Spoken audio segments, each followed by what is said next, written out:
gain some perspective and knowledge on how we can be more of a community collaborative here in Durham and work with my team in supporting our tenants. Very good. We're very familiar at our office with the good work of CASA, and grateful to have you join us as well. Philip Jordan has joined us. Philip, thanks so much for agreeing to lead these workshops on topics related to fair housing law, implementation of VAWA, the Equal Access Rule, and other important topics for our community. So I'm going to take a moment to introduce Philip Jordan. Hopefully, Philip, you can share your screen. I assume you may have a PowerPoint presentation or other presentation to serve as an outline for the presentation. So Philip Jordan, prior to his employment with the city of Durham, and he can tell us exactly when he joined the city. Prior to that, he was the program manager for the North Carolina Human Relations Commission's Fair Housing Assistance Program. He's earned a Bachelor of Arts in History from the University of Virginia and also a Juris Doctorate degree from Hofstra University School of Law. He has completed HUD's Fair Housing Assistance Program investigator course given at the National Fair Housing Academy. And he's also a certified Office of State Personnel Mediator for the state of North Carolina. So Philip comes to us with excellent credentials to talk about fair housing in Durham and throughout our community. So Philip, the floor is yours. Thanks again for doing this for us. Oh, you're welcome. Hey, good morning, everyone. Even though this is virtual and we're online, please feel free. This is real informal. Feel free to jump in at any time with any questions. Apologies for the late start. I'm gonna do my best to be respectful of everyone's time. But before we get started, because there is a short pop quiz at the end, I hope everyone has their cell phones with them. I'm going to share my screen with you.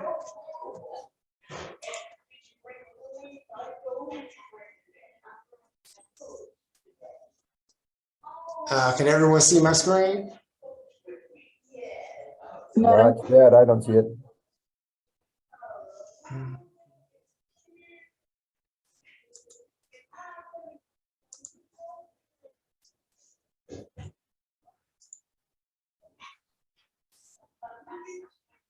Now it's coming up.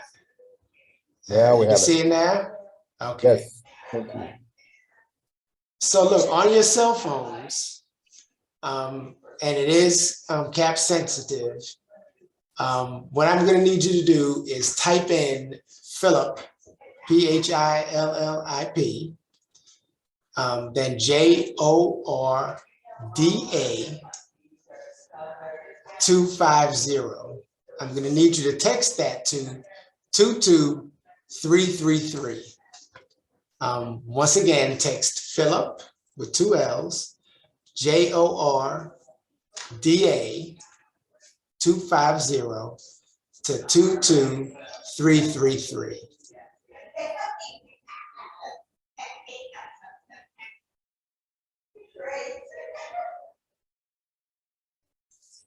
And when you do that, you should get a short message from Poll Everywhere.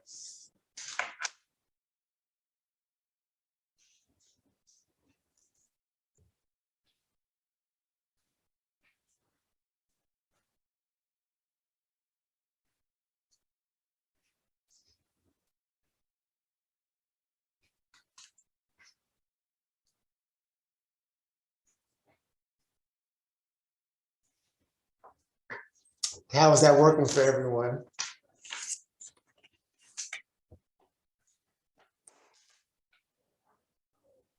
Oh, I just got the message. That's good. It's working for me. Good, good, good. And then you're just gonna hit A or B for your response.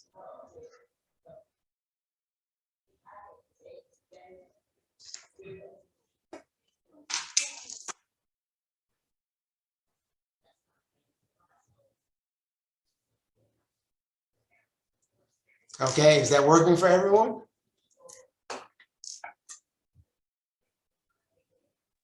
Are we supposed to be looking at Avengers?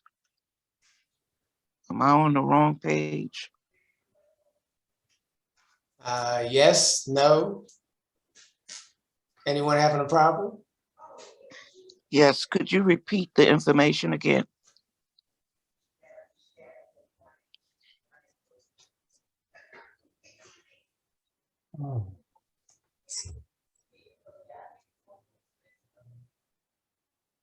So everyone has answered that question? No, I'm could you still- repeat still the working to follow the information? directions, Philip, No. but we're I'm working on gonna it. take the no response as a yes. Mr. Jordan, can you hear us?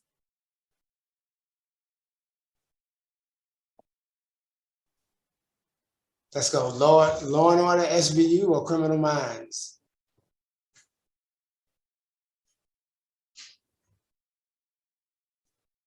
I got in.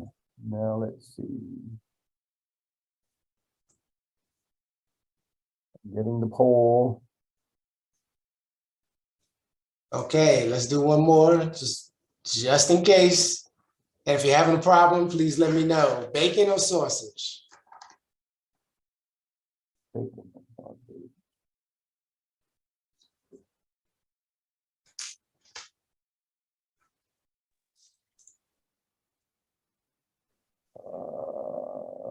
All right. Hey, I'm- thanks for participating. HILLI. I'm going to stop the share. Password. Mr. Jordan, can you hear us speaking? And not holding on 1 second, we'll go ahead and get started. I hear you speaking, Ruby. I'm not sure. Philip, can you hear Ruby? Or anyone else besides me? I see a message, can you hear us? And the answer is no, I cannot.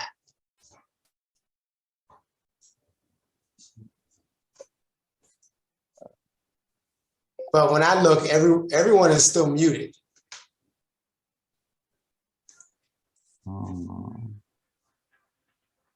So you can see the Lloyd, chat, it looks but you like- can't hear and folks? Natalie, that you're speaking, but I cannot hear you. Could you put up the instructions again?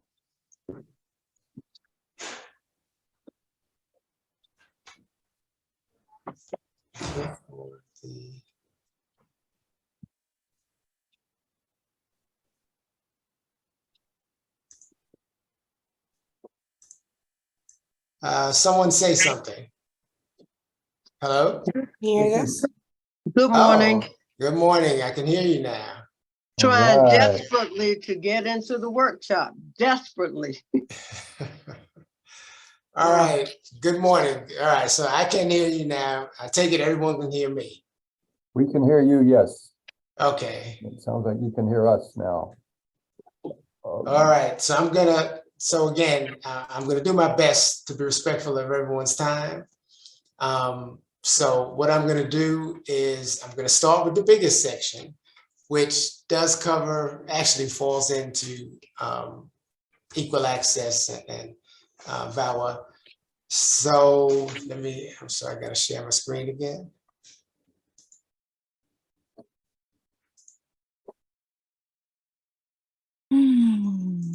All right, can everyone see my screen? Yes. Yes, we see it. Okay.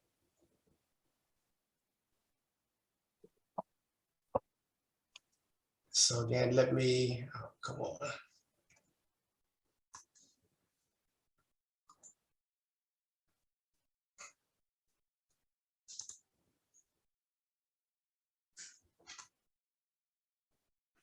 All right. Now let me go ahead and get started. Again, this is informal. Anytime you have a question, please feel free to just jump right in. What is fair housing? Well, the law was enacted on April 11th, 1968. and then it has been amended a few times.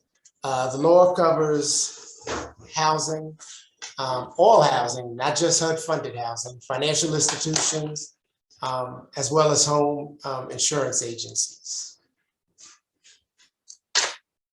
Now, the protected classes are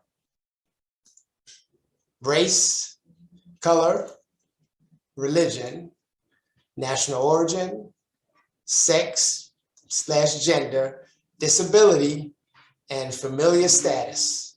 Now, these are the 7 protected classes that are covered under the Federal Fair Housing Act.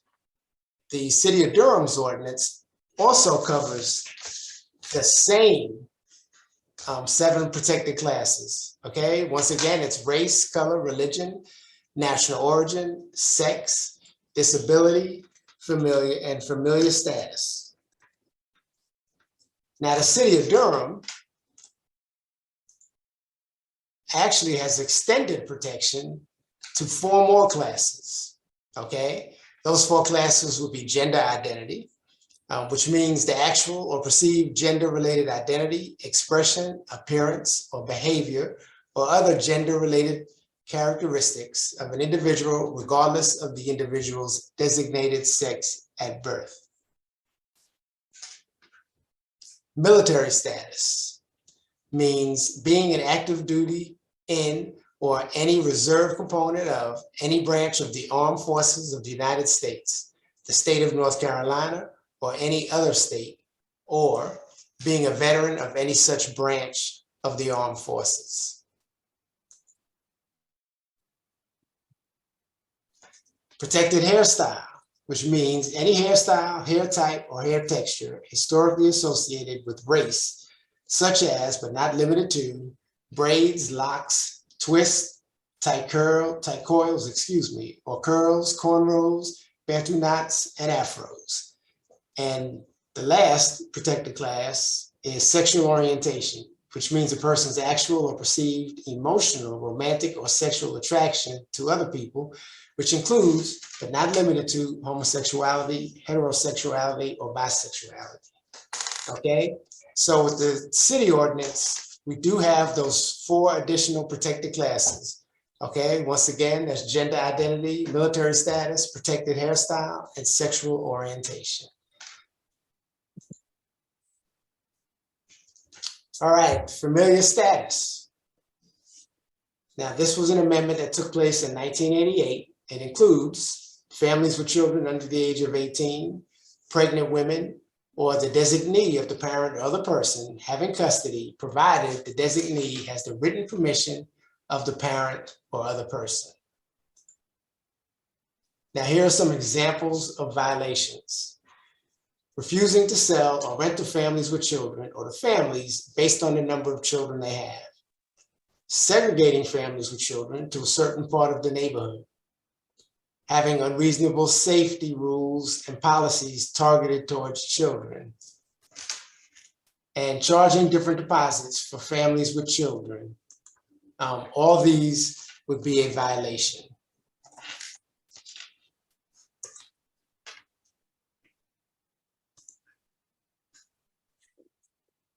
All right, so let me ask you a quick question. If you have, let's say you have a family of 5, 2 adults and 3 children, and they want to rent a 2-bedroom unit, would that be okay?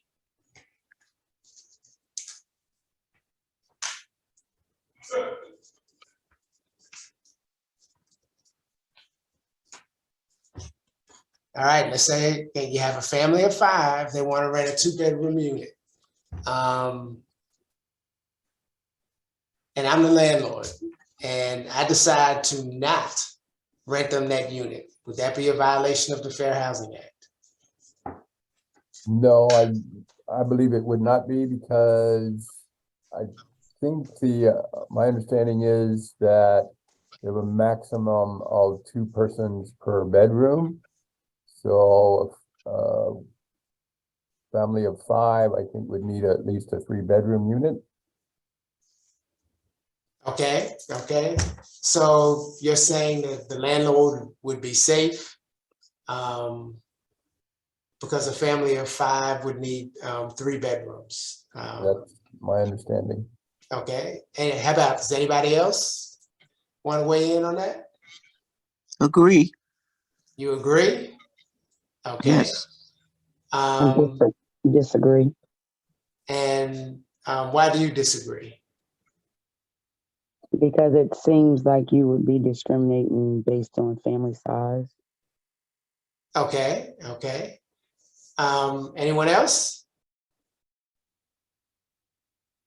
Okay, so I'm the landlord and I deny that family that rental unit based on the family size. That would be a violation of the Fair Housing Act. HUD's general rule is 2 people per bedroom plus 1. So if you have 5 people and it's a 2-bedroom unit, that's 2 people per bedroom, but HUD does allow you to use a living room, a den, as a sleeping quarters, if that's what you would like to do. So let's say that particular property has a living room. We have 2 people per bedroom, and that 5th person can sleep in the living room if that's what the family chooses to do. Okay? Thank you. Thanks. That's simple. So I have a question. Would that be true even if you have published occupancy standards? So if a city or county, for instance, sometimes mobile home parks may have an ordinance that restricts the number of people in a mobile home due to the sewer system and septic tanks.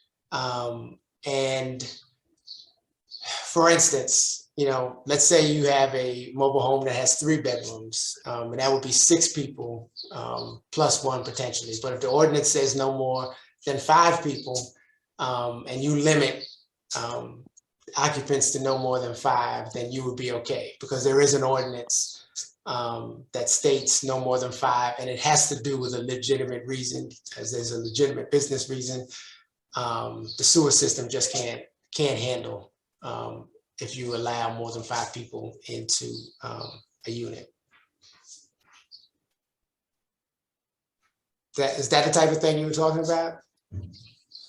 No, I'm really leaning more towards like if you have a policy that has been like if you rent a large number of units and you have a policy that lays out your occupancy standards. Oh, so you mean the particular property owner has occupancy standards? Yes. Oh, your occupancy standards have to be in line with the Fair Housing Act. If your occupancy standards are not, then that would be a violation. So for instance, let's say, Are you saying in line with the Fair Housing Act or local ordinance? Well, it depends what the local ordinance is. Okay. There could be an ordinance that there's actually no legitimate reason for it. So we would actually take a look at that also. Okay. So let me give you, here's another example. You have a property owner who, all his units, let's say he has 10 units, all the units are 2-bedroom, okay? He charges $700 a month to rent the unit, okay? But that's up to 4 people, okay? For every person over 4, he will allow 5 people to stay in the unit. In fact, he'll allow 6 people to stay in the unit with 2 bedrooms. But for each additional person, that 5th person and the 6th person, it's an extra $150 a month, okay? This property owner is consistent with their policy. 4 people or less, the rent is $700 a month. For each additional person over 4, it's an extra $150.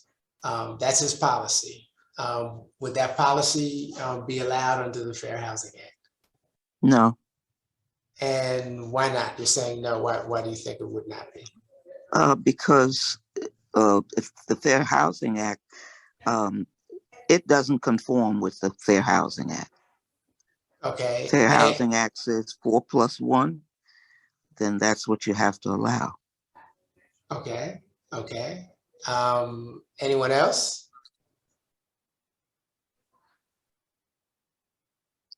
Okay, that's correct. It would be a violation of the Fair Housing Act, but under what, so it has to be under a protected class.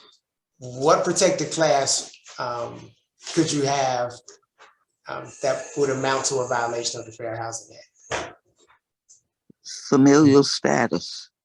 There you go. Exactly. Familiar status.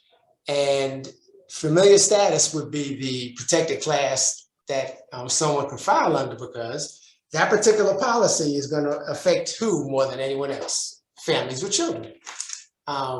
Really, typically, the only people who are going to have to pay more are families with children. Okay. So that was an actual case. This was someone who was near a college town. And again, they were very consistent in their rule. But typically, the only people that it would affect are families with children. Single people or students or anyone else, for the most part, it doesn't affect, but it would have a disproportionate impact on families with children. And that is why it's a violation of the Fair Housing Act. Okay. Any questions about that? All right. Segregating families with children to a certain part of the neighborhood would be a violation, even if you're trying to be helpful. So for instance, let's say you have an apartment complex, and in the north end of the complex, there's a pool and a playground for children. And every time you have a family interested in renting a property, you direct them to the units that are available there, because you figure that the families want to be close to the playground as well as the pool. Would that be a violation of the Fair Housing Act? Yes. And why is that? What's that an example of? It's familiar status, Right. but it could also be steering? Well, it is. It's steering, and it's the protected class would be familiar status. That's who a family with children could file a complaint, because that's steering. We always say, you just let the individual know what units you have available that meet their needs, and then let them choose the unit, because it's still steering, even if you're trying to be helpful. Okay. Does that apply to children, families with children being relegated to first floor apartments or units? Again, the rule is you let the people know what units you have available, and you let them choose. If you're if you're telling them they have to live in a particular place, yes, that would be a violation, because again, you're steering them. Okay. Anyone else? Any other questions? All right, I got one more familiar status question with you. Having unreasonable safety rules and policies targeted towards children would be a violation. So we're going back to the apartment complex. They have a pool. At the pool, there's a sign that says no one under the age of 18 is allowed to enter the pool or use the pool unless they are accompanied by an adult. Would that be a violation of the Fair Housing Act? No. Okay, and you're saying no for what reason? Why isn't it a violation? I don't think it would be a violation, because it's more of a safety issue, and you're not saying they can't. You're saying they have to have an adult. Okay. Okay. Anyone else?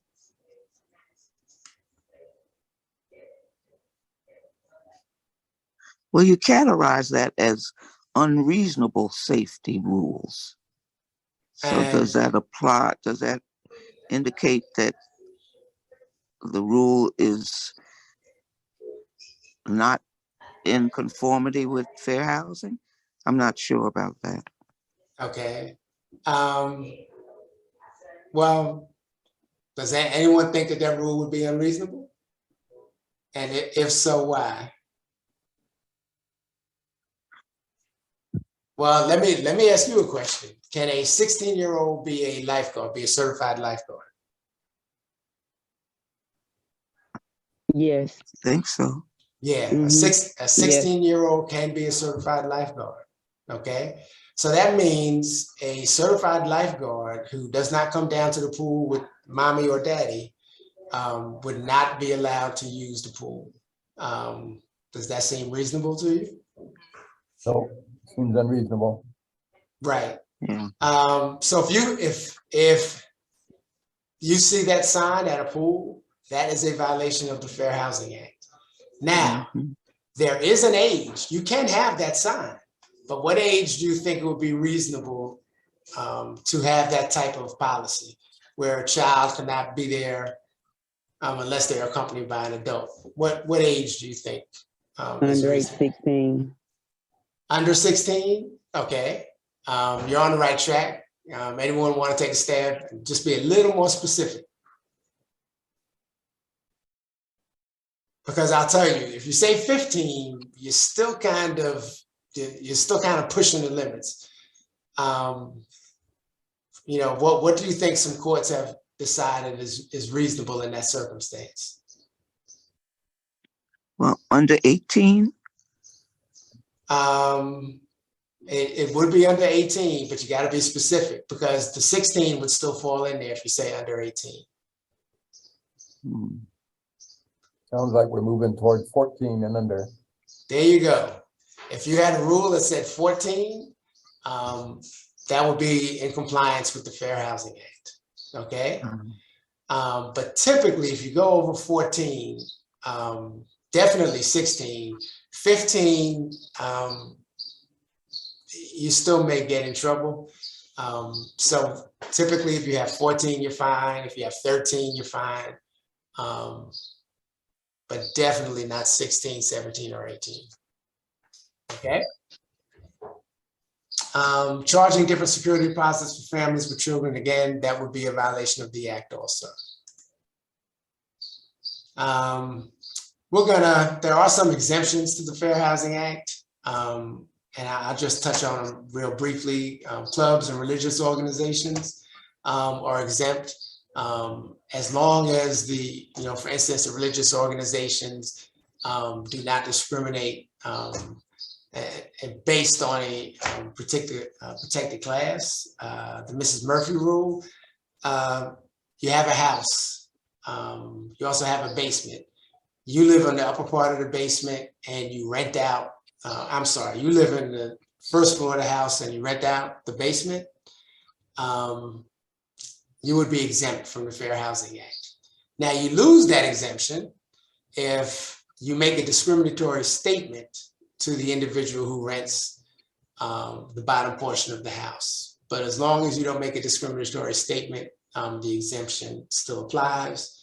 And someone who's not in the business of selling or renting property, as long as they don't own more than 3 properties, also would be exempt under the act. Okay. Question, if it's one property and the owner is a realtor under Miss Murphy? If the owner is a realtor, then the owner is in the business of buying and selling property. So the exemption wouldn't apply.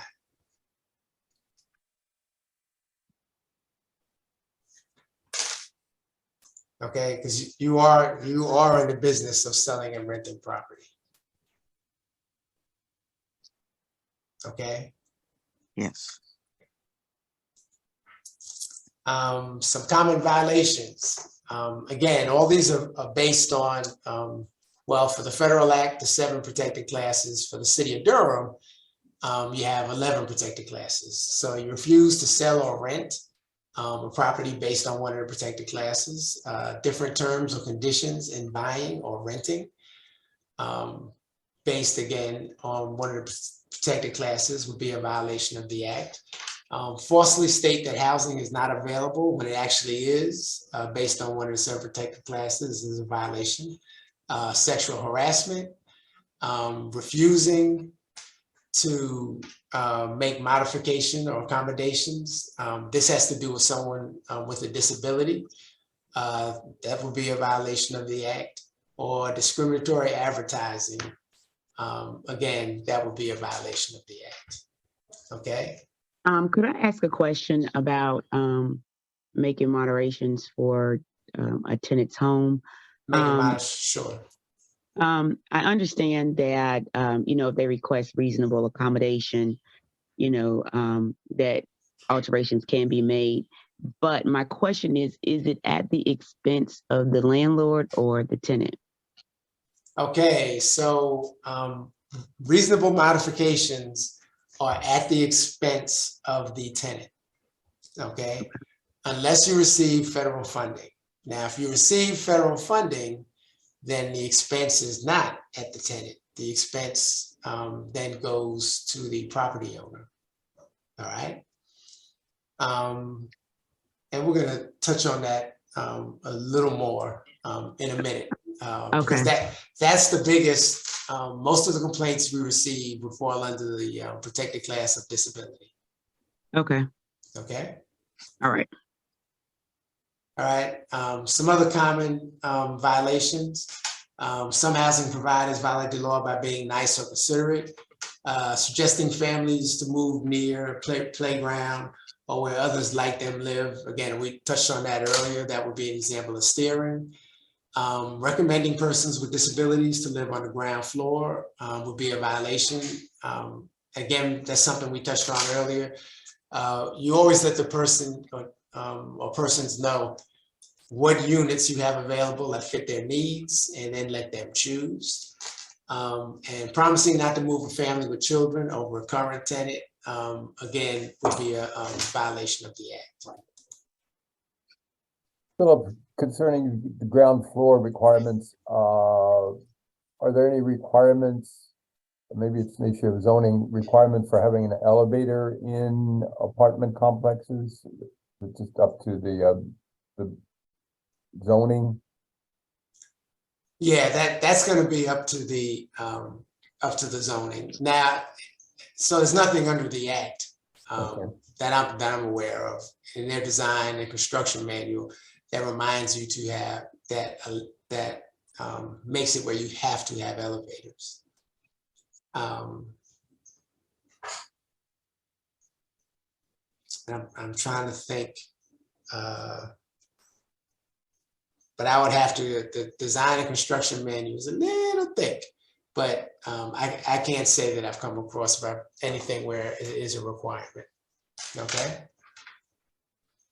Some common mistakes, again, some housing providers are perceived as being discriminatory because they do not have written policies. Now, again, it's not a requirement to have a written policy, but it definitely is a best practice. If someone files a complaint, you can always go back to your policy. And generally speaking, if you're consistent with your policy, there's a pretty good chance you haven't violated the Fair Housing Act, unless your policy is a clear violation of the Fair Housing Act, okay? Blanket criminal record policies. Okay, HUD frowns on blanket criminal record policies. And to give you a quick example,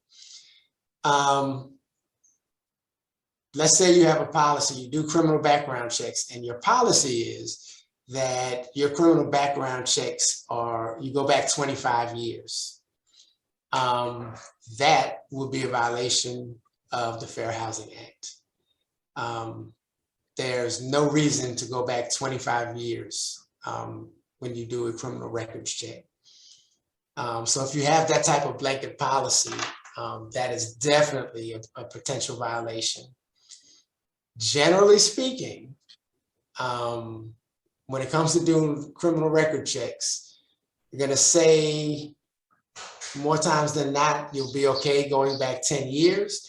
But even in this instance, what HUD is looking for at this point is that you look at each offense for an applicant on an individual basis. In other words, whatever your policy is, if it's a misdemeanor, let's say it's a felony misdemeanor, that gets treated differently than a major felony.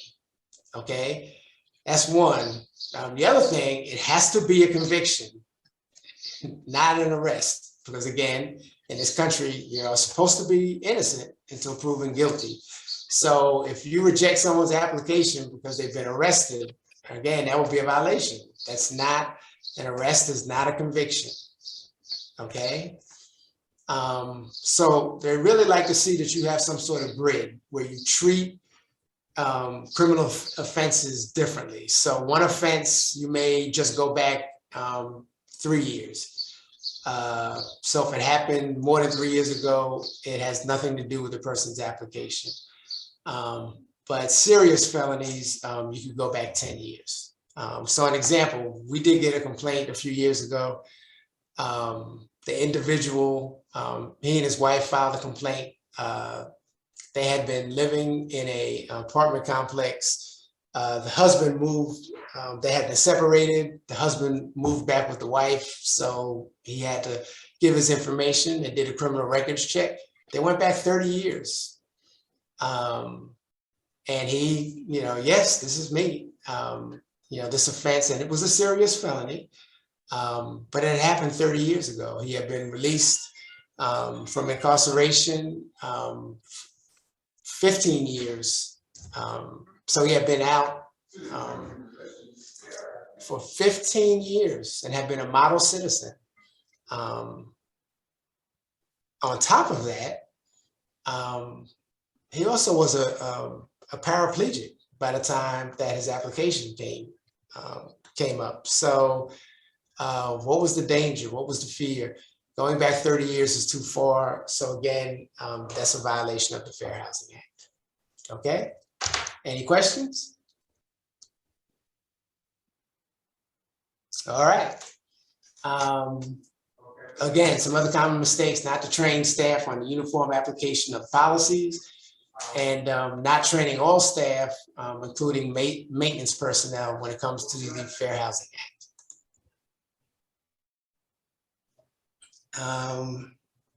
So in the interest of time, I'm gonna, and again, this, I'm gonna jump over a couple of these. It has to do with discrimination based on race or color. And we're gonna go over here to, again, most of the complaints we receive fall under disability. So the Fair Housing Act defines a disability as a physical or mental impairment, or having a record of, or regarded as having a physical or mental impairment that substantially limits one or more major life activities. A physical or mental impairment may include orthopedic conditions, visual, speech, and hearing impairments, cerebral palsy, epilepsy, HIV/AIDS, or other diseases, mental, developmental, or emotional illnesses, drug addiction other than caused by current illegal drug use.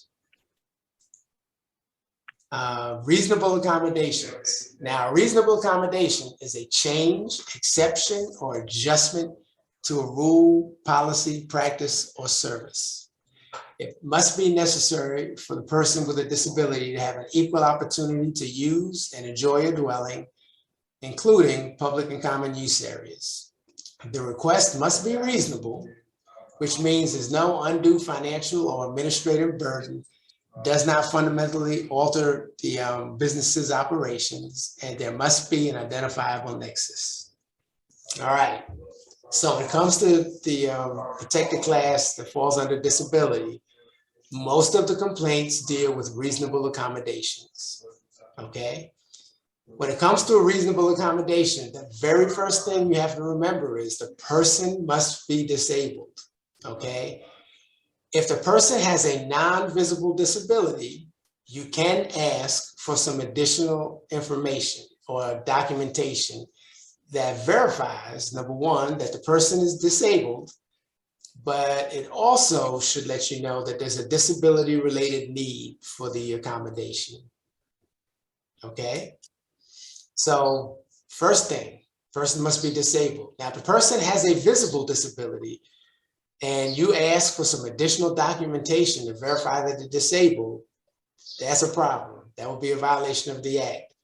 So someone is in a wheelchair and you're asking for some verification, verifying that the person is disabled, no. That's a visible disability, okay? Once you establish the person is disabled, the reasonable accommodation, there has to be a nexus between their disability and whatever accommodation they are requesting, okay? And then the last major thing they're gonna look at is that it does not cause the business an undue financial and administrative burden, and it does not alter the fundamental operations of the business. So for instance, you're in the business of renting housing. You have a tenant come up and say, hey, I'd like you to drive me to the grocery store, pick up my groceries, drive me back home, and put them up for me. Well, that changes the nature of your business. You're in the business of providing housing, not shopping services, so that request would be unreasonable, okay? Undue financial and administrative burden. So we had a case, a lady needed an accommodation. She had a mobility issue. So she needed a parking space closer to her unit. The property management company granted her request. But when they did that, it turned out that they also needed to do a curb cut, okay? This particular case took place in Asheville. It was in a historic portion of Asheville. The property management company could show that once the job was done, it was going to cost them $6,000 to do the curb cut. They could show they only had $10,000 left in the budget for that complex. That would be unreasonable. Since they could show they only had $10,000 left and was going to cost $6,000 to do the curb cut. They don't deny the request, okay? But at that particular point, the individual, if they wanted to do the curb cut, that's something that they would have to do. Now, in that particular case, again, she wasn't able to do the curb cut, but the property management company could find a ground floor unit that accommodated her needs in another one of their complexes, okay? And an undue administrative burden, an example of that would be, let's say you have two maintenance people, they come by the complex once a week, or you have one maintenance person, excuse me, comes by the complex twice a week. And it happens to be a senior facility, and 50% of the seniors are asking the individual to come by and pick up their trash to take it out to the dumpster. That would be an undue administrative burden. If you could show that there just was too much other work for the individual to have to do to also stop by and pick up trash, that would, again, be an undue administrative burden. Okay, any questions about that? Yes. Question. Say you have a tenant that becomes disabled and is in a wheelchair. Your unit is not a handicap accessible unit. But this person is requesting a ramp to widen the doors, as well as change out the tub to a shower. And this is a HUD property. Then if I'm understanding correctly, if you are receiving funds from HUD or have received some type of HUD funding in this home, then you're stating that this is the landlord responsibility, because basically you're making the entire, almost the entire apartment handicap accessible now because they're in a wheelchair. Right. If you receive HUD funding, yeah, the expense would be on the property owner to make the modifications to the property. Wow. Okay. Now, when you say HUD funding, what type of HUD funding? So another home funds. A voucher? No, home funds that was received to the property to upgrade the property. Like, say for instance, last year, but this year the person became wheelbarrow. They were placed in the wheelchair this year. So it was home funds that was received last year. Right. Yeah. Then yeah, you're receiving federal funding. Yeah. It would be on the property owner to make the modifications. Okay, hypothetically. Is it a fair housing violation? I know you're only obligated to, once the lease is up, you're not obligated to renew the lease. Could someone then come back and say, well, you didn't renew my lease because you had to make all these modifications? They could. Yes, they could. Okay. Because you're terminating their lease based on the fact that they have a disability. No, I was just, no, that wasn't the reason. I was just asking, could, someone come back and say that? That's all. Well, yeah, they could say that. Uh-huh. Okay. Okay. One other question, when it comes to landlords accessing eligibility for disabilities that are not visual, are there limitations on the questions that they can ask or the degree of information a tenant must reveal? Okay. Yes, there are limitations. So the only thing that a housing provider is allowed to request is verification that the person is disabled and that there's a disability related need for the modification. So for example, typically the best, one of the best scenarios would be a healthcare provider writes a letter or, puts together a letter that states that the individual is disabled and there's disability related needs. So someplace in the letter, it would also say, let's say this has to do with an emotional support animal, that the emotional support animal is going to alleviate a condition or several conditions that the individual has. The note from the physician or healthcare professional does not have to tell you specifically what the condition is. Nor do they have to turn over their medical records to you.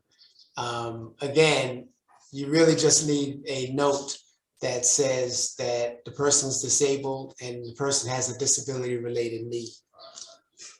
It does not, and let me also say, it does not have to come from a healthcare professional.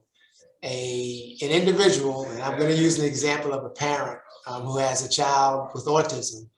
That parent could write a note in regards to the disability and the disability related need for, let's say the accommodation actually is an animal. One of the things with autistic children, from what I understand, animals, or in this particular instance, dogs, have a calming effect.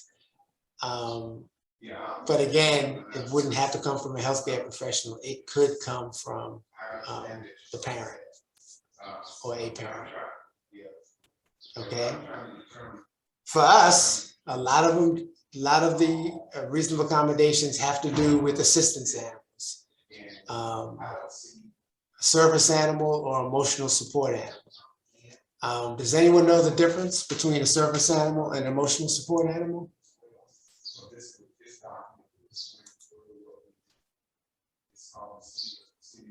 Service animal, emotional support animal. Well, a service animal is trained to do a task.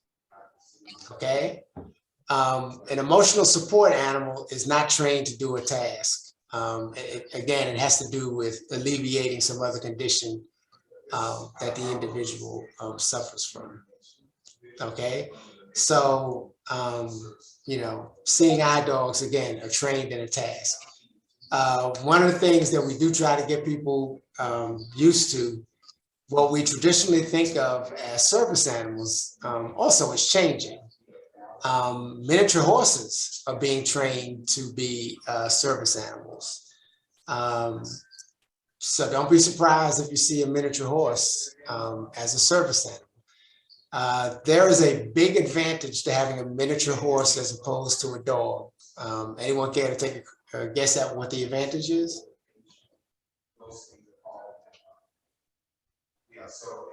They don't bark. They do not. You're absolutely correct. They don't bark. What else? I would imagine the horse would live outside, not on the inside of the home. Well, what I've been told is miniature horses can be housebroken. They can be trained just like a dog to only go outside. So you don't need a miniature stable to have one. Could it be that they could be more helpful in pulling a wheelchair or other device? That's true. That's true. The main advantage to a miniature horse is typically they are service animals for 20 years. Dogs are service animals typically for 8-9 years. So you don't have to go through the whole retraining process as many times. Plus, for instance, there was someone who had a miniature horse who came down to one of the state buildings. And they were, they had a meeting, they were having a discussion with someone, one of the state representatives, and the miniature horse walked up and nudged him on the elbow. And he said, hey, my blood sugar's low, give me a minute. Horses can detect when someone's blood sugar drops below a certain level. So don't be surprised if you do see a miniature horse as a service animal. White-faced monkeys are being trained as service animals, specifically for people who are paraplegics. They can pick up a phone, they can comb someone's hair, they can brush someone's teeth, they can help feed someone. So again, what we historically think of as service animals definitely is changing. Okay. Any questions about service animals or emotional support animals? I'm not sure if you covered this, maybe I missed it, but documentation for emotional support dog does not have to come from a medical doctor. Did you say that that's correct? It can doesn't. come from like a social worker or something, or Right. It can come from a healthcare professional. Right. okay. But Okay. again, the person should be familiar with the individual's condition or conditions. Okay. And I have to apologize because I don't remember what the credentials, but I'm going to say it's not unusual that a healthcare professional or social worker with certain credentials will write a note for someone that they are seeing. Any other questions? All right, I got one.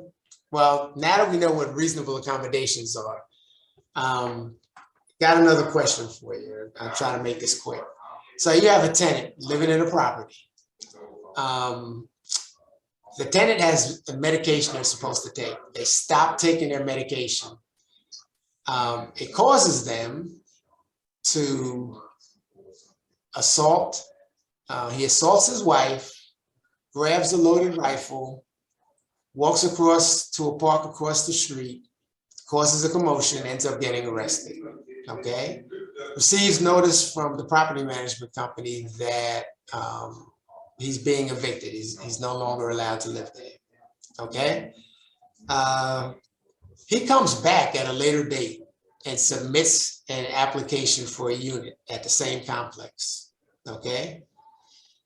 And what he says is, look, I'm no longer the one, it's not up to me to take my medication. I have someone who comes by and gives me a shot once a month.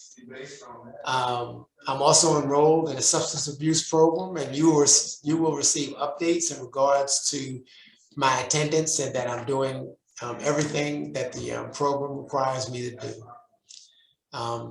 The person makes a request for a reasonable accommodation. The reasonable accommodation is to be allowed to come back and live at that particular complex. Should his request be granted or denied? Granted. And why do you say granted?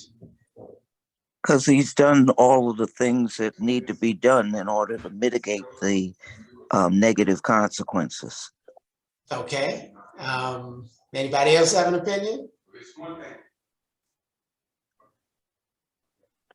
My first thought would be granted, but I guess there is a question about the actual conviction, what the charges was, because the charges could be something that would disqualify him. But then again, I say you can't disqualify him based on disability. So I would just say granted as well. Okay, okay. Anyone else? All right. This is an actual case, and the property management company denied his request. And the judge ruled in the tenant's favor, said, no, that's a violation of the act. What he did was submit to them what's called a provisional plan. In other words, there was a plan put in place to, and it says someone, if I remember correctly, said mitigate. A plan was put in place to help ensure it doesn't happen again, okay? There is a connection between his request and his disability. So again, you go through the process. Is the person disabled? Yes, the person has a disability. Is there a nexus between your request and a disability? Yes, there is. Next is it reasonable? Well, does it change the nature of your business? No. Is it an undue financial and administrative burden? No. Then the request is reasonable and it should be granted. So you guys hit the nail on the head with that. All right, any other questions? Okay, so look, I'm gonna try, and I apologize, I know we're going over. Let me see if we can't get through the reasonable accommodations portion. So again, reasonable accommodations, the request could be getting assigned parking space. Telephonic requests and notices, or service or assistance animals, okay? Assistance animal. An assistance animal is not a pet. So again, no pet deposits or other pet conditions. There is no requirement to be trained or certified, and the animal does not have to be a dog. An assistance animal must work, provide assistance, perform tasks or services for the benefit of a person with a disability. That would be a service animal. Provide emotional support that alleviates one or more of the identifiable symptoms or effects of a person's existing disability. That's an emotional support animal. Okay? An animal may be denied if it poses a direct threat to the health or safety of others or causes substantial physical damage to the property. Now, neither the speculation or fear of harm or damage is sufficient to deny the animal. The landlord may not limit breed, size, or weight. Again, the Fair Housing Act doesn't put limits on breed, size, or weight. Again, it's not unusual if someone is a military veteran and needs an assistance animal. It's not unusual that it's going to be a large animal, a German Shepherd, for instance. And it was explained to me once that a lot of that has to do with when they're coming out of the service. Typically, they do go to shelters, and the larger dogs are typically what they get. So again, there is no limit on breed, size, or weight. Just a quick question. Assistance animals, you're talking about service animals and emotional support animals. So assistance animal is like a phrase that wraps around both of those. Okay. To be honest with you, I like to break it apart to just say service animal and emotional support, but assistance animal is a service animal as well as an emotional support animal. So that you'll probably start to hear that phrase more and more. Okay, and so no pet deposit can be charged for a assistance animal. Okay, right. Got it. No Okay. pet deposit. Got it. Quick question. What if the animal poses a risk to other tenants? Right. Like a Rottweiler? Now, it can't be because it's a Rottweiler. So in other words, it can't be that you speculate the Rottweiler is going to be a health or safety risk. The dog would have to, and I'm gonna say dog this time because you're talking about a Rottweiler, would have to pose a direct threat. So in other words, the dog would have had to try to attack someone or would have went after someone. Then again, there typically is a clause in the lease that has to do with the health and safety of the tenants and other neighbors. You could treat that like you would treat any other offense in the lease agreement, that the person violated the terms of the lease. So just because it's an assistance animal, in other words, a service dog or an emotional support animal, doesn't mean that they can violate the terms of the lease. All right. If the animal tears the unit up, again, that would be a violation of the lease. If the animal is aggressive and going after other tenants, it's a violation of the lease. That also, let me say, typically, especially if we're talking about service dogs, but even emotional support animals, service dogs that are aggressive probably have not really, that may be a sign that they aren't really a service dog. Service dogs typically are very calm. Again, that has to do with what they've been taught and the service that they provide, okay? For instance, does anyone know why, if you see a service dog and it has a vest on, typically the owner will say, please don't pet the animal. Do you know why that is? I'm trying to get you. They shouldn't be distracted. Yeah, petting definitely would distract them. That vest lets the dog know that he or she is on the job. If you're ever around a service animal when the vest is taken off, they act just like a dog. But when they have the vest on, they know they're on the job. So that's typically why people say, please don't pet. Please don't pet the dog because it will confuse them. Any other questions? Okay, reasonable modifications. That's a physical change to the structure or the premises occupied by the person with a disability to afford such person full enjoyment of the premises. Can include interior or external modifications, modifications to the dwelling and to the common and public area. Modifications are made at the expense of the tenant. Again, unless you receive federal funding. Reasonable modifications must be reasonable. Again, no undue financial or administrative burden on the housing provider. Must have a nexus. Tenant may be responsible for the maintenance and upkeep. Tenant may have to restore the dwelling to its original state. So an example of, let's say that last one, someone is in a wheelchair, they need the cabinets lowered to a lower level. The property owner could ask the person to give them some money to put the cabinets back to the original height once the person leaves the unit. Those funds typically are put in escrow. And again, once the person leaves the unit, the funds would be used to put the cabinets back to their original height. That's excluding properties with HUD funding, correct? Correct. Okay. Correct. Tenant must assure that the modification is done in a workmanlike manner and acquire all necessary permits. The housing provider may not require special liability insurance. The housing provider may not insist on a specific contractor to perform the work. And the housing provider may not compel the tenant to restore the property if the modification was made to the exterior or common area. Okay, let me just say this and we'll do one last thing. If you want to file a complaint, if someone feels like they've been discriminated against, this is the office that you would call, or you could call HUD.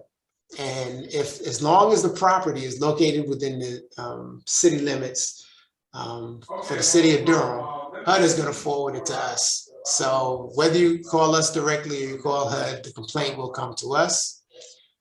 We are impartial third parties. We'll investigate the complaint and determine whether or not there's sufficient evidence to cause the case, or the case will be no cause. But we are the agency that will investigate a fair housing complaint for the city of Durham. All right. Philip, can complaints be anonymous? No. So if you file a complaint, not only do we need, your name, and we just need your name. You don't have to give us up and your address, and the property that the alleged violation has occurred at. But we also would take the respondent's name. This is an open process. So the respondent is going to get a complaint from us, and it's going to spell out exactly what the complainant is alleging. So again, when we receive a complaint, we are an impartial third party. What we're doing is conducting an investigation to see if we can find any evidence or sufficient evidence to substantiate the complainant's allegations of discrimination. But yeah, the person, we would need their name. All right, any other questions? All right, so I hope everyone still has their phone handy.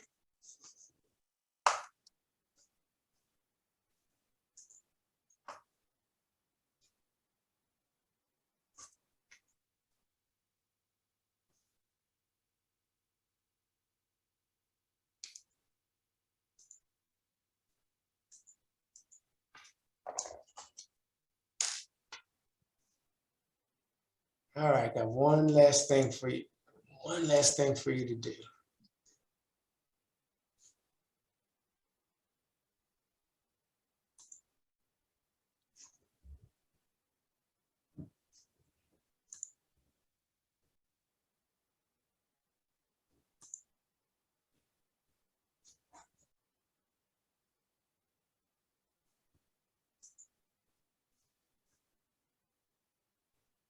All right, I'm going to share my screen. Please let me know when you can see my screen.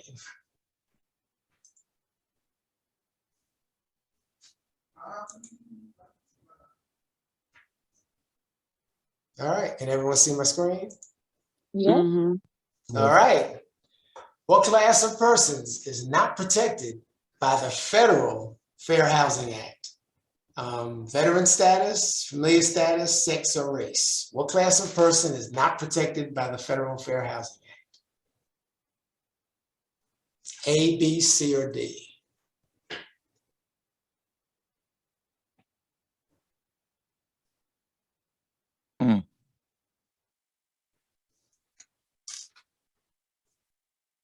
All right, we got 50-50 running neck and neck with veteran status and familiar status. Is everyone done? Can you confirm that you received mine, Lloyd? I can't confirm that I received, whose response comes through. I just texted A to 22333. Then it came through. All right. Yeah. And if you put it in the chat, is it coming through as well? No, if you put it in the chat, but I can, yeah. All right. The correct answer is? You tell us. Is A. Correct answer is A. Veteran status is not protected under the Federal Fair Housing Act. However, veteran status is protected under the city's ordinance. And for us, we call it military status. Okay. Next. Under the Federal Fair Housing Law, the 7 protected classes include race, color, source of income, handicap, national origin, marital status, religion, that's A. Or B, race, color, religion, sex, handicap, familiar status, national origin, that's B. C, race, sexual orientation, sex, familiar status, handicap, age, national origin, or D, none of the above, excuse me.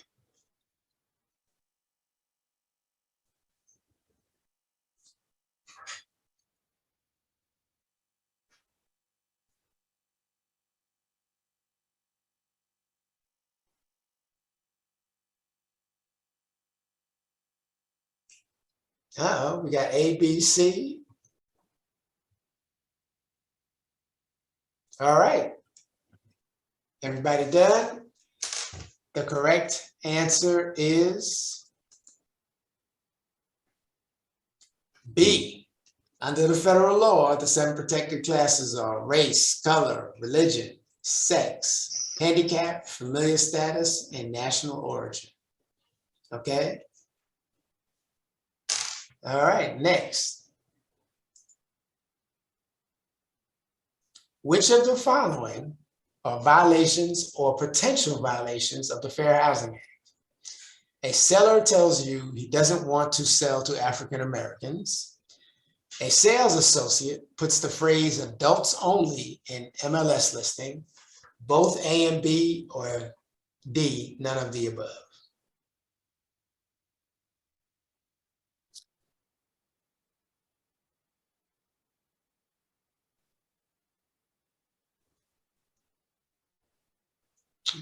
Okay.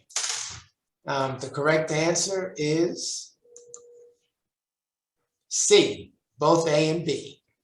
A seller tells you he doesn't want to rent to African Americans, they'll sell to African Americans, and a sales associate puts the phrase adults only on MLS listing. So it'll be A and B. And the adults only listing, what's that a potential violation? Who could potentially file a complaint under that one? Familial status. Familiar status, yep. There is an exception for 55 and up communities, correct? Right, there is an exception. Right, there is an exception. However, you know, there's certain guidelines that you would have to meet for that exception to take place. But there is an exception. Okay. What about student housing? Isn't there an exception for that as well? For student housing, under what protected class do you think that might be? Well, I was trying to see if it was up under familiar status as well. No. And hold on. But what about I'm sorry. Go ahead. I thought you. I didn't mean to you're cut you fine. off. You're fine. There are exceptions for instance, campuses are allowed to have single-sex dormitories. So there are some exceptions for student housing, but in terms of housing just in the general population, generally speaking, no, the students aren't exempt.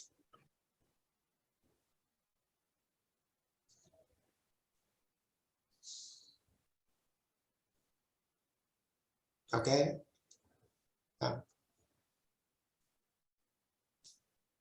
Did that answer? Did that answer your question? Yes. Okay.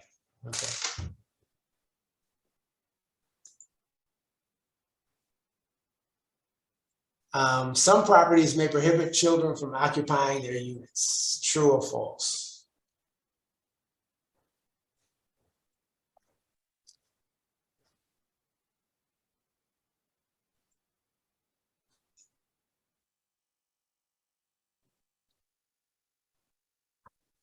All right, everybody done? Correct answer is A. And again, we breezed through everything. Again, there are some exceptions that would allow a property to not rent to children. But again, there are certain that exception just deals with certain properties, and there is a age restriction. That exemption would allow them to do that. And hopefully we'll get to do this again, and because again, we just touched on a few things when it comes to the Fair Housing Act. In large apartment complexes, the law permits buildings to be segregated by familiar status or disabilities.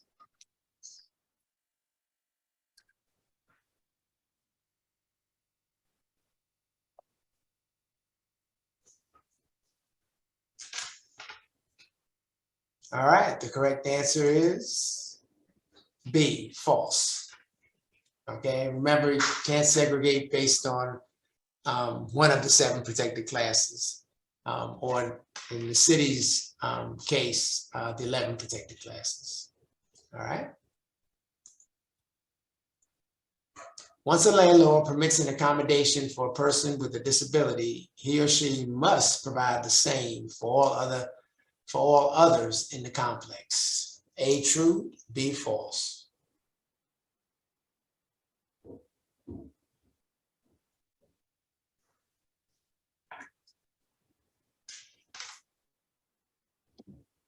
All right, we got A and B. The correct answer is B, false. Okay, remember, when it comes to accommodations, the first thing that has to be determined is the person has a disability. Okay, so reasonable accommodations and modifications just deal with individuals who are disabled. All right, next question. Which of the following classes of people may request a reasonable accommodation? People with physical disabilities, that's A. B, people with mental disabilities. C, people with a people with a physically disabled child living with them. D, anyone as long as they can show that the accommodation will make their life easier. E, A, B, and C.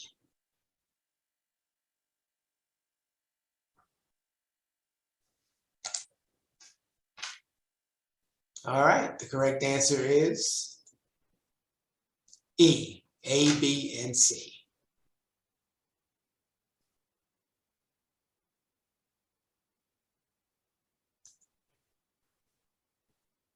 All right, a maintenance worker who was fired for telling the truth about the landlord's discriminatory practice may file a housing discrimination complaint.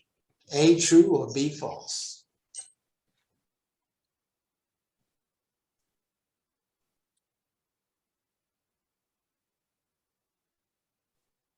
All right, everybody done?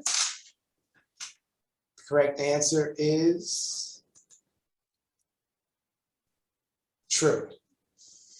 Anyone who is harmed or about to be harmed by an act of discrimination can file a fair housing complaint.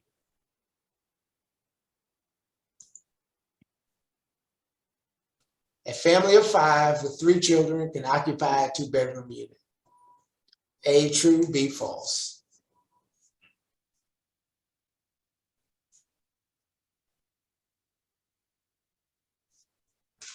All right, the correct answer is A, true.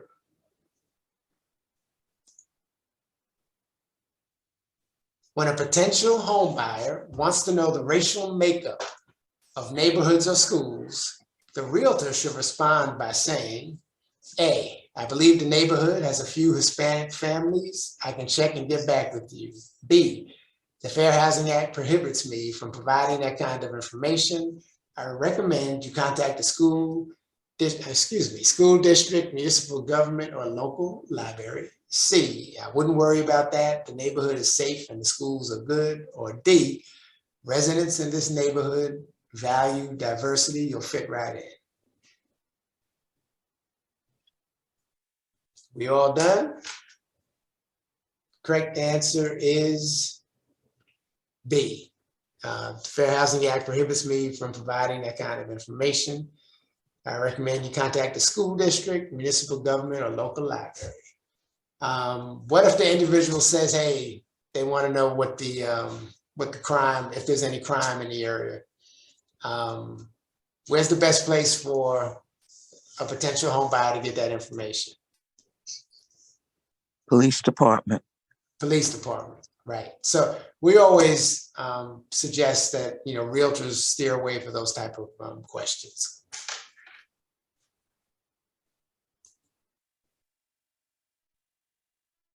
property managers may opt to rent solely to older or mature adults because the last young couple was rude and hosted loud parties. A, true, or B, false?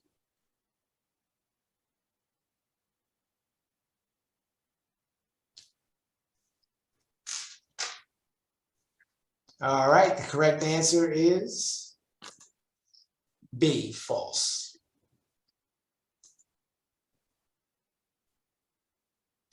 When can a landlord deny rental to a person with a disability?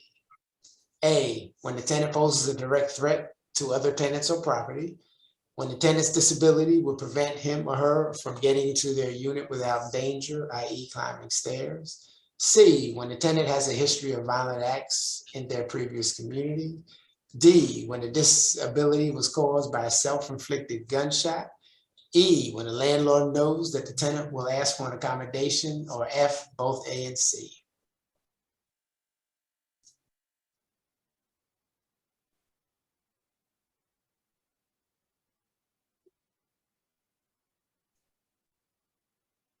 All right, we got A and F running neck and neck. The correct answer is F, both A and C. All right, both A and C would be the correct answer. A service or assistance animal is any animal that performs a service that ameliorates the symptoms or removes the barriers faced by a person with a disability. Is a pet, therefore the landlord may charge a pet fee or deposit. C, should be regarded the same as a wheelchair, cane, or any other assistance device used by a person with a disability. D, is exempt from any liability assessed to the owner for damage to the property. Or E, both A and C. The correct answer is E, both A and C. And a landlord may refuse to provide a reasonable accommodation because he knows that other tenants will also want an accommodation, and he wants to be fair to everyone. A, true, B, false.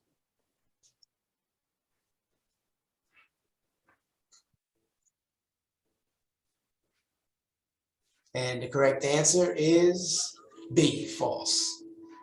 And last one, if a member of an applicant household has been convicted of a felony offense involving the sale or manufacture of a controlled substance, the management company A will deny the admission if the conviction or exit from incarceration occurred within 5 years of the application. B, may deny admission if the conviction or exit from incarceration occurred more than 5 years, but within 10 years of application. Or C, will not deny admission if the conviction or exit from incarceration occurred more than 10 years before the application. Or D, all of the above. All of the above, excuse me.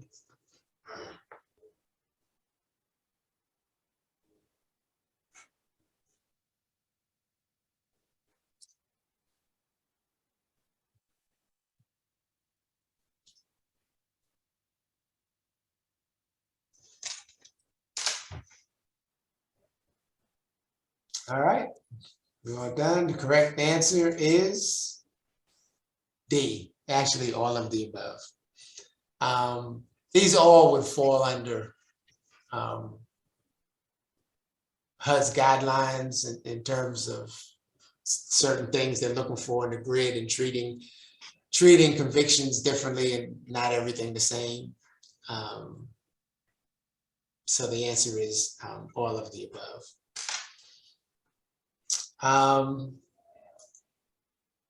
Any questions? Does that rule out individual consideration? The criminal policy? Yes. No, that they want you to take each application when you do a criminal background check.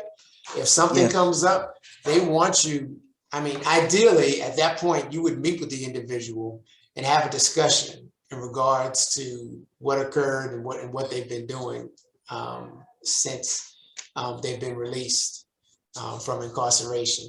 Now, they want you to treat each application when that occurs individually and take the time, ideally to meet with the person as opposed to just denying them flatly. Is this policy consistent across the board, or is it limited to substance abuse?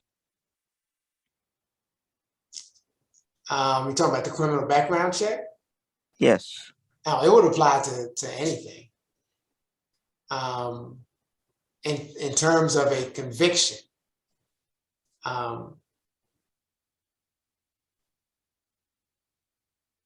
now it doesn't, someone who is a current, is currently abusing a substance, again, doesn't get the protection of the Fair Housing Act. It has to be someone who's recovering. Mm-hmm. Any other questions? Well, before we adjourn, would you say a word about the topics that you'll be covering in the next workshop on May 26th? Sure. So one of the other topics is going to be violence against women. And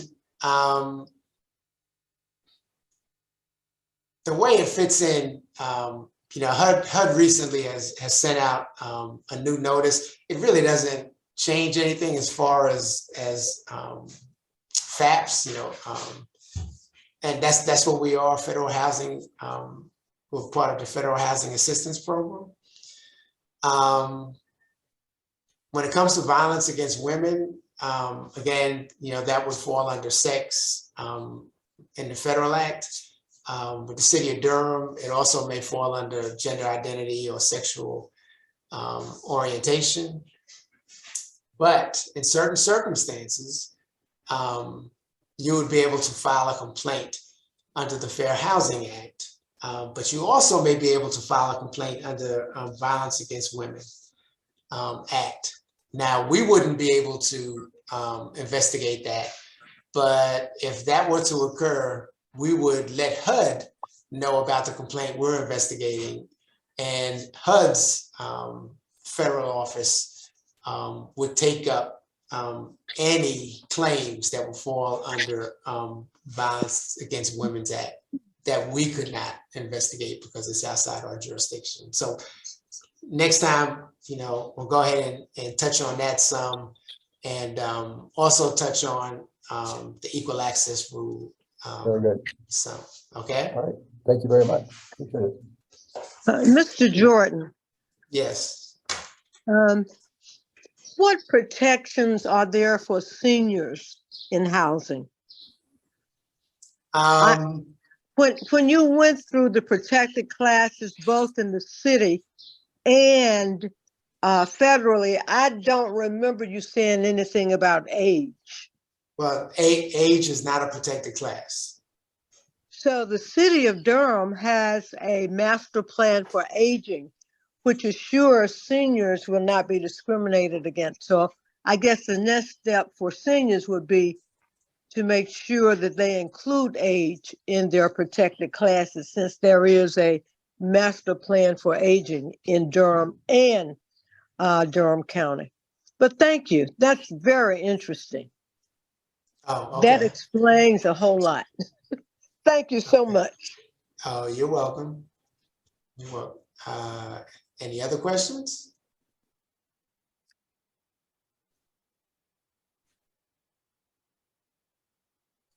Okay, well, if not, again, hey, thank you. I appreciate you taking the time to join us today.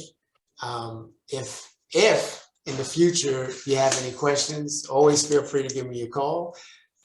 You can reach me at 919-560-1647, and my extension is 34267. Okay, that's 919. Could you put that in the chat? Oh, sure, I can.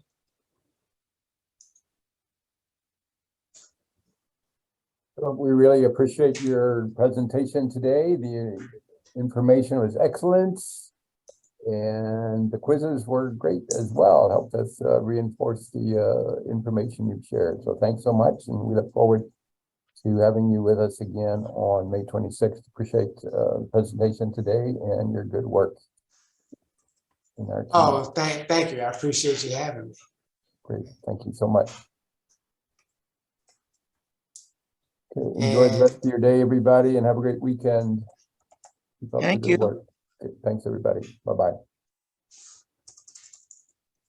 I'll try to get this before you guys.